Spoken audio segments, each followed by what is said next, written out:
Kami student UM akan dicop sebagai Wahabi jika cenderung kepada dakwah Salafiyah. Begitulah namanya. Salafi, Wahabi jauh berbeza.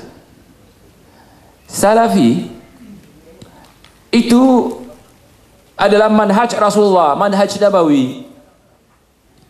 Sebab Rasulullah SAW dalam hadis Fadailus Sahabah, hadis Muslim, hadis Bukhari Muslim, dalam bab Fadailus Sahabah, berkata kepada anaknya Fatimah radhiyallahu anha, isbiri wattaqi ni'mas salafi ana laki. Bersabar dan bertakwalah wahai Fatimah, sebaik-baik salaf aku bagimu. Kalau Rasulullah mengatakan aku sebaik-baik salaf, salaf itu Wahabi. Kalau gitu Rasulullah SAW Wahabi. Saya tanya nih, tidak kan? Begitu juga sebuah hadis, Rasulullah SAW pernah mengatakan kepada para sahabat, ilhaqi bisalafinal khair Utsman bin Mas'un, temukanlah anak kesayanganku ini dengan salaf terbaik Utsman bin Mas'un. Bermakna salaf bukan saja Rasulullah SAW, para sahabat juga dikatakan salaf. Di dalam Al-Quran ada kalimah salaf, faja'alnahum salafan wa mathalan lil akhirin. Dijadikan mereka itu sebagai orang-orang salaf, sebagai contoh. Dikatakan orang salaf sebagai contoh kepada orang-orang yang kemudian. Jadi tuan-tuan, siapa yang menghina salaf sama seperti menghina Rasulullah. Salaf adalah dari segi bahasa al-awwalun, orang-orang yang awal-awal, sebagaimana dalam surah At-Taubah tadi ayat 100, surah 9. Wasabiqunal awwaluna minal muhajirin wal ansar. Adapun orang yang mula-mula dan awal-awal daripada muhajirin dan ansar, mereka itu salaf. Sebab pengertian salaf yang mula-mula dan awal-awal. Jadi kalau mereka dikatakan salaf, apakah kita boleh menghina mereka?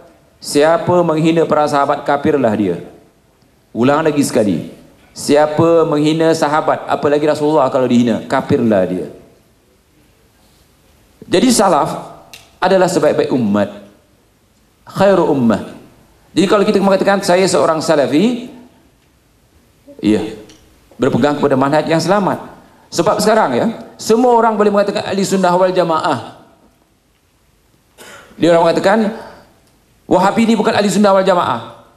Wahabi ini ataupun Salafi yang mengatakan, yang dituduh sebagai Salafi, yang dituduh sebagai Wahabi, bukan ahli sunnah wal jamaah katanya. Cuba lihat dalam YouTube misalnya, dalam internet, mereka mengatakan Salafi ini yang dikatakan Wahabi kafir, sesat, entah apa-apa lagi. Saya katakan bahawa yang paling jelas ilmu yang diamalkan oleh orang salaf adalah Al-Quran. Al-Quran tidak boleh dipertikaikan. Satu contoh ya, kenapa mereka boleh marah kepada antum sekalian?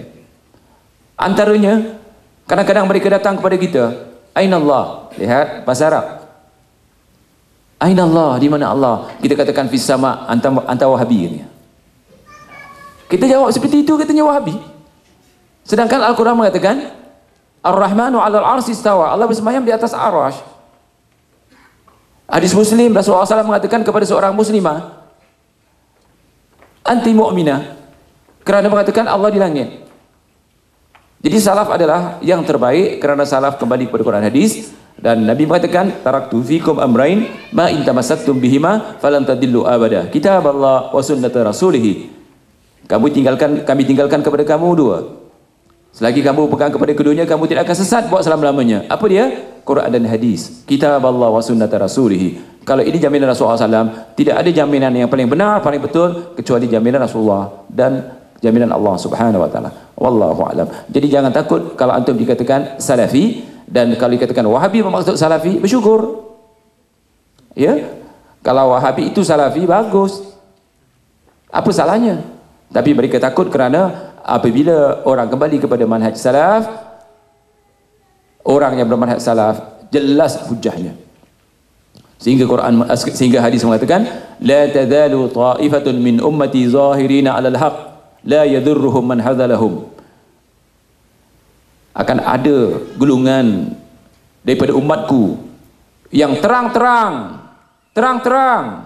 melahirkan kebenaran. Kita yang melahirkan kebenaran. Apabila ditanya apa hukum ni, kita menjawab qala Allah wa qala Rasul wa qala sahabah.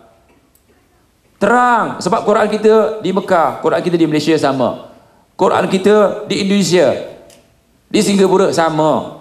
Jadi jawapannya sama. Tetapi ada orang-orang yang pakai rakyunya, akalnya, yang anda katakan tadi, taghut yang ketiga, yakni menyembah akal.